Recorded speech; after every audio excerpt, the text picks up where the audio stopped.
So today, I'm gonna teach you guys how to sell AI workflows without starting an agency. Because the truth is, if you've never actually sold AI workflows before, building an agency is probably the worst move you can make. You'll be drowning in client headaches, and you'll probably wanna give up before you make any real money. But there's a way smarter way to profit from AI workflows. One that's simpler, faster, doesn't involve hiring anyone or quitting your job. In fact, it's exactly how I went from zero AI experience to making thousands per workflow without quitting my job. So in this video, I'm gonna break down why you shouldn't start an agency, what to do instead, and how to sell your first AI workflows step by step. Why starting an agency is a trap. Everyone online seems to be pushing this narrative that if you wanna make money with AI workflows, you have to start an agency. But that's definitely not the case. And here's why I had that realization. When I first started, I did not really understand the nitty-gritty of what goes into a project. I didn't know how to price properly. I definitely didn't realize how many little complexities will pop up in actually delivering that final product. My mindset was basically this: get in, get money, get out. So I'd quote something like $1,500 for a build, thinking, wow, I'm about to make $1,500. But then I'd get into it and I'd realize this is gonna take me a lot longer than I thought. I'd already agreed on the price, we'd signed off, and now I am stuck.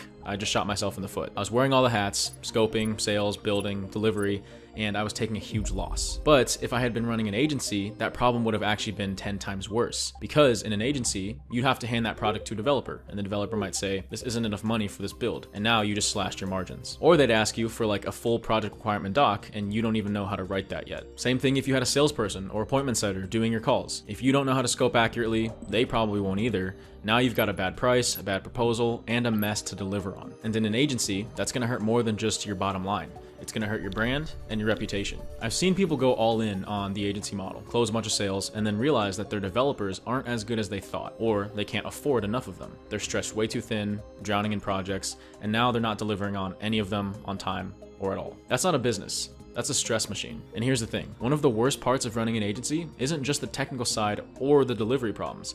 It's juggling multiple clients at once, all with different personalities, expectations, and timelines. If you don't align on these expectations with your clients from the very beginning, it's gonna be a nightmare. And I've seen that myself. Even if someone is willing to hand you $5,000, that doesn't automatically mean you want them as a client. AI isn't magic. Some people think it is. And if the client is in debt and hoping that your AI workflows can save their business, you're setting yourself up in a really bad situation. That kind of pressure will make the project miserable for both of you guys. You don't want clients who are insanely risk averse and looking for AI to plug every hole in a sinking ship. You want people who are forward thinking, who see AI as an investment to get ahead of the curve, not as a last ditch lifeline. One of my go-to discovery questions was always, what do you think about AI and where do you think it's going? This answer told me a lot. If they were hesitant or skeptical, I knew they'd probably resist the process. If they were excited and bullish, that's the kind of person who I want to work with and who's gonna be a great partner. The real issue with diving into an agency first is that you're trying to run before you've learned to walk. You haven't yet learned the full journey, from the first outreach message to scoping the project in detail, building it, deploying it,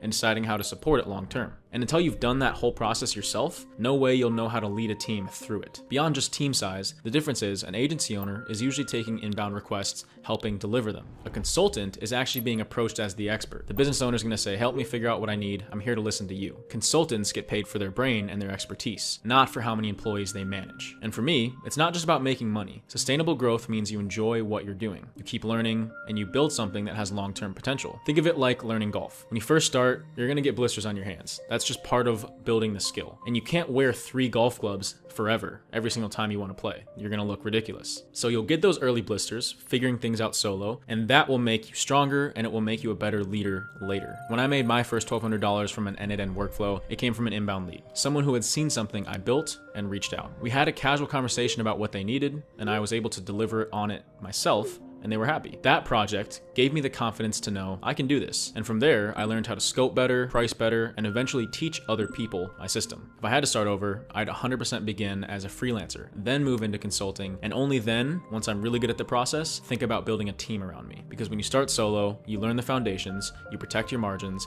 and you actually enjoy the process instead of burning out. The alternative: becoming an AI consultant. So if starting an agency isn't the right first move, what's the alternative? For me, the answer was simple: become an AI consultant. Now, when I say consultant, I don't mean you're sitting in an office all day writing 50-page reports and sending invoices. I mean, you're getting paid for your brain, for your ability to see how a business works, spot inefficiencies, and design AI workflows and systems to actually solve those specific problems. You're the strategist and the builder, and you don't need a team to get started. This was a game changer for me because I didn't have to manage developers, juggle payroll, or figure out how to keep 10 clients happy at once. this, I could just focus on the one problem in front of me, just one at a time, solve it well, and move on. The thing I love about consulting is you can jump into real high-impact problems quickly, like helping an e-com brand automate 80% of their customer support, or building a lead qualification chatbot for a coach so they only talk to their most serious prospects. Those things I just mentioned aren't nice-to-have projects. They actually save time, cut costs, and help those businesses make more money, which means those business owners will be happy to pay a lot of money for those. And here's where it gets exciting. Big consulting firms are making millions just on strategy before they even actually build or implement anything. Enterprise AI assessments can range from $7,000 to $50,000. Strategic AI roadmaps for mid-market companies can cost $90,000 to $250,000. Accenture actually booked $600 million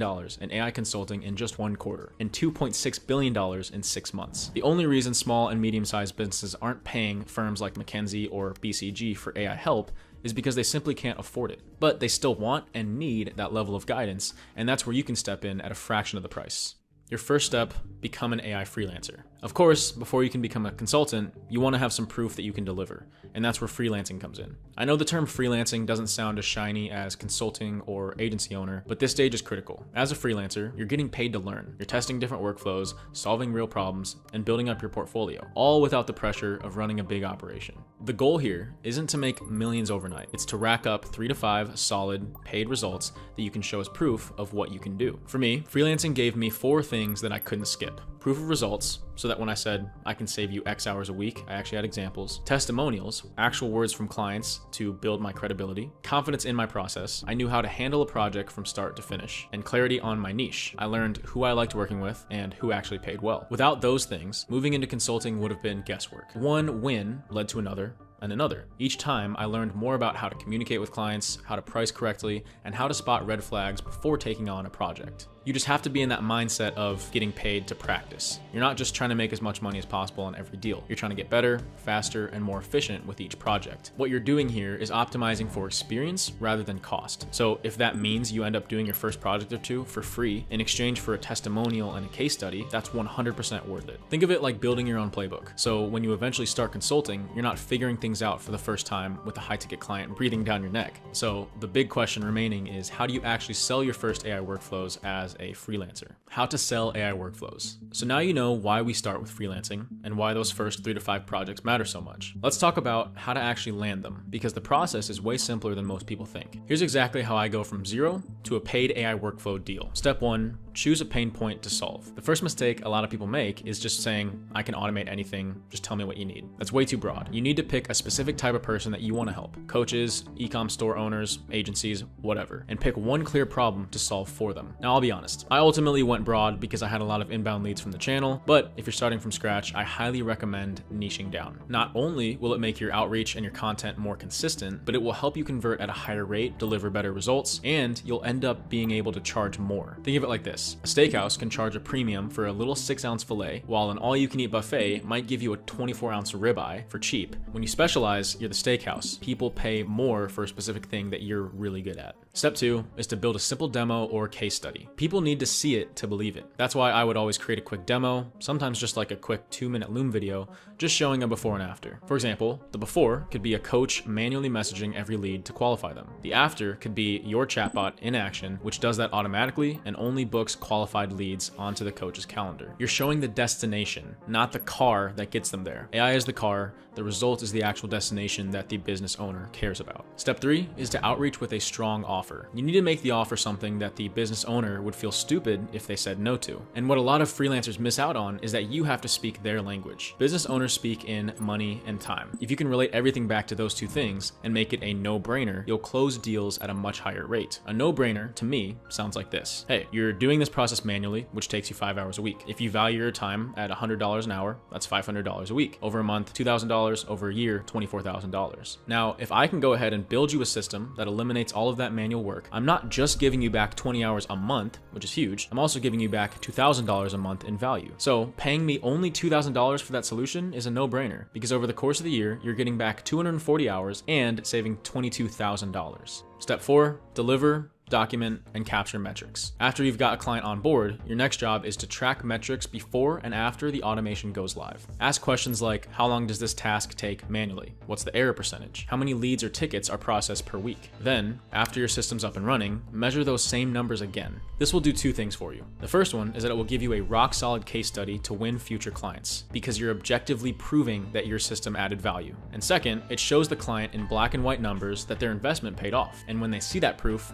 they're obviously way more likely to give you a strong testimonial, because now you've helped them feel the value, not just hear about it. Remember, you're not selling AI. AI is the tool. What you're really selling is the time saved, the money saved, the extra revenue generated, the ability to avoid hiring another employee. When you figure out someone's pain point and you press on it, then show how your workflow gets rid of it, closing the deal becomes way easier. Transitioning to an AI consultant. Now that you've done a couple projects and you have your testimonials and your case studies, you have the credibility to raise your prices. You can package your offers differently and start selling like a true consultant. As a freelancer, your pitch is usually, tell me what you need, I'll build it. As a consultant, your pitch becomes more of a, let me figure out what you actually need, then I'll design the solution for you. And this shift fundamentally changes how clients look at you. You're no longer just an extra set of hands or, a subcontractor that they can push some work to. You're the expert, the strategist. You're the one they trust to guide them through the chaos and all of this noise of AI and automation. And once you've proven you can deliver those results, you can stop charging for tasks and start charging for outcomes. As a freelancer, you might be charging $1,000 to $5,000 per project. As a consultant, you can package that same expertise into $10,000 plus solutions, because now you're not just building workflows,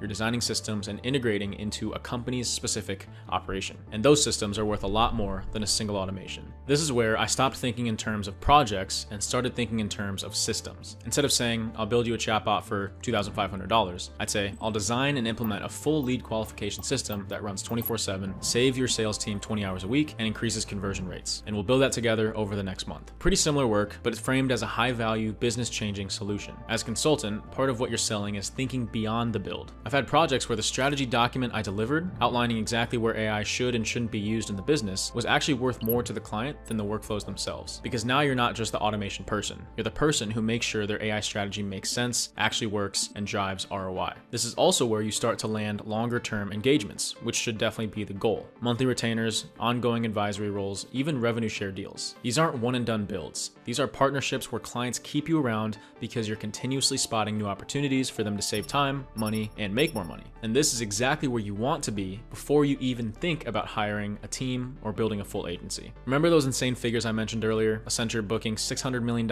in AI consulting in a quarter, and then $2.6 billion in generative AI related sales. If billion-dollar companies are pouring that much into AI consulting, there's an enormous opportunity for skilled individuals to carve out their piece of the market, especially for small and mid-sized businesses who can't pay enterprise rates but still need expert guidance. And then when you nail that aspect, the next logical step, if you even want to do it, is building a team around you. But now you'll be doing it with the skills, confidence, and processes to make sure it actually works. So here's the big picture. Don't jump into an agency too fast. It's a lot harder to get right when you don't have the experience yet. Start as a freelancer. Use that stage to learn the craft, deliver results, and build credibility. Then take those wins and evolve into an AI consultant, where you're not just building workflows, you're solving real business problems and getting paid for your expertise. That's the path I took, and it's the one I recommend if you want this to be sustainable, enjoyable, and actually profitable long term. You don't have to quit your job tomorrow. You don't have to hire a team right away. You just have to take the next step that's right in front of you and focus on that. Get your first few wins and continue to build off of that momentum from there. Now, I don't want this video to go too long, but I tried to pack as much value as I could into it. And if you want to get this full document so you can go ahead and take a look at it, could be a great resource for you. I'll drop that in my free school community, which will be linked in the description. And of course, if this kind of stuff interests you and you're looking to connect with other people who are just as interested in it, then definitely check out my Plus community. The link for that will also be in the description. I do a live Q&A every week in there. There's educational resources, but really what I think is the most valuable is the actual network of people who are also paying to be a member, so you know they're taking it seriously. So I'd love to see you guys in those communities, but that's going to do it for today. If you enjoyed the video or you learned something new, please give it a like. Definitely helps me out a ton. And as always, I appreciate you guys making it to the end of the video. I'll see you all in the next one. Thanks, everyone.